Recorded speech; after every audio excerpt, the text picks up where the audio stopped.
Pero we will not play their game. That's why we are here now. Secondly, fake news. The biggest purveyor of fake news is Bongbong Marcos himself. And the biggest fake news until now is the 20 pesos per kilo na bigas. Diba?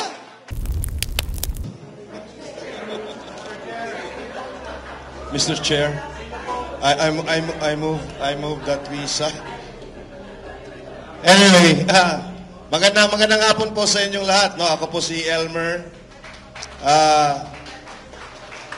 Sorry. Okay. My name's Elmer. I'm E.B. Hogalbot on my social media accounts. No. May hapon ganin yung mga parts. No. Actually, when I woke up kanina, about 5:30 in the morning, parang si Erich Sylvester, no? Yung aking accent. 6:30, 5:30 in the morning. I woke up. Sabi ko sa sarili ko, pistingyawa, ano na amang ko din, hinaabot mo ko din ng animal. Why am I here? You know why am I here? Because I was labeled so many names. Because I chose to write my opinions on my social media accounts. I've been labeled a Russia-trained Chinese propagandist. I've been labeled as a paid Pastor Apollo Kibuloy apologist. Most recently, I was labeled as a DDS double agent. Pero ako, wala akong problema niyan. You can label me anything. I don't really care. What I cannot accept, I'm sorry. Okay. What I cannot accept is for me to find my name published in the Inquirer, allegedly from a press statement of Dan Fernandez. And I was one of those 40 na nilista nila na iniimbitahan nga precisely because parang na-construe na kami ay fake news peddler. Isa ako. At pogo blogger at narco blogger.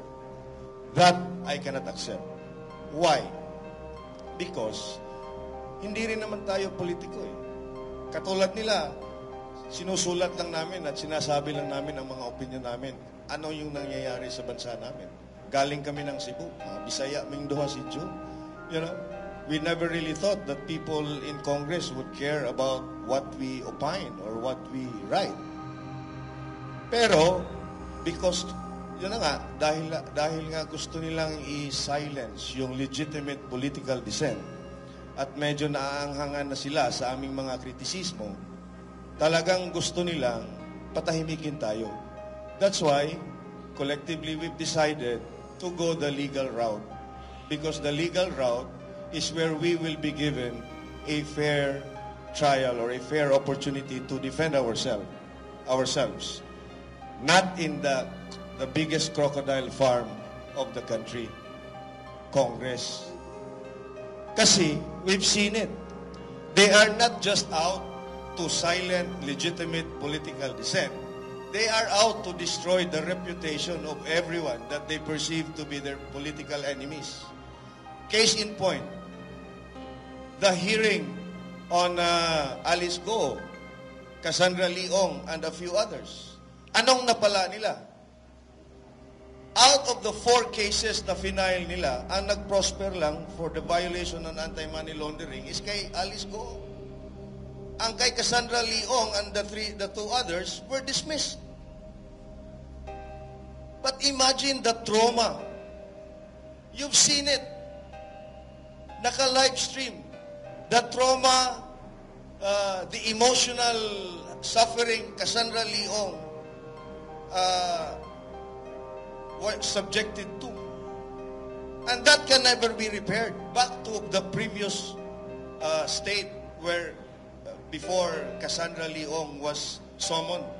And until now, I think she's still being detained somewhere. Di ba? So kaya, yun ang napagdesisyonan namin. But did Congress offer an apology or offer an explanation? In fact, ang headline nun was just Alice Go yung kaso. There was never any mention dun sa headline na na-dismiss ang kay Cassandra Leong. She just became a footnote in the history of that investigation of Risa Ontiveros. At yan ang gusto nilang gawin sa amin. Pero we will not play their game. That's why we are here now. Secondly, fake news. The biggest purveyor of fake news is Bongbong Marcos himself. And the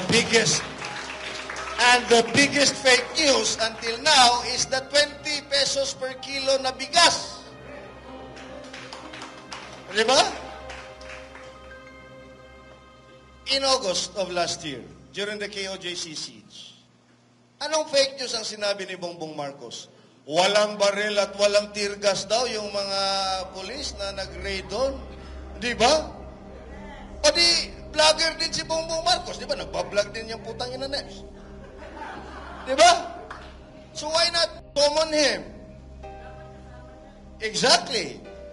Representative Luistro, who I think now is a younger sister of Leila de Lima, tingnan mo yung sinabi niya. Ha? Anong sinabi niya? During the bombing daw of the San Pedro Cathedral, I don't know anong bombing yun kasi it was bombed twice. Once in 1981 and another one in 1993, if I recall.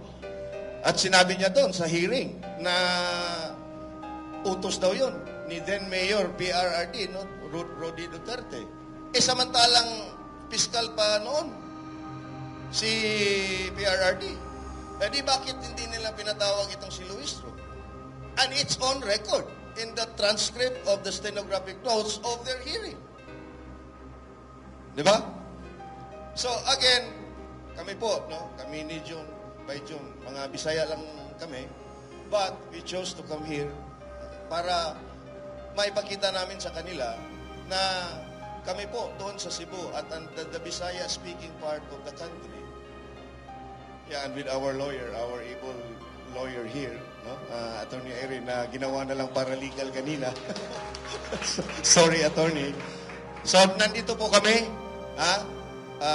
not only to bring the voice of the Bisayan-speaking part of the country, but, you know, lahat natin, kasi laban talaga natin itong lahat.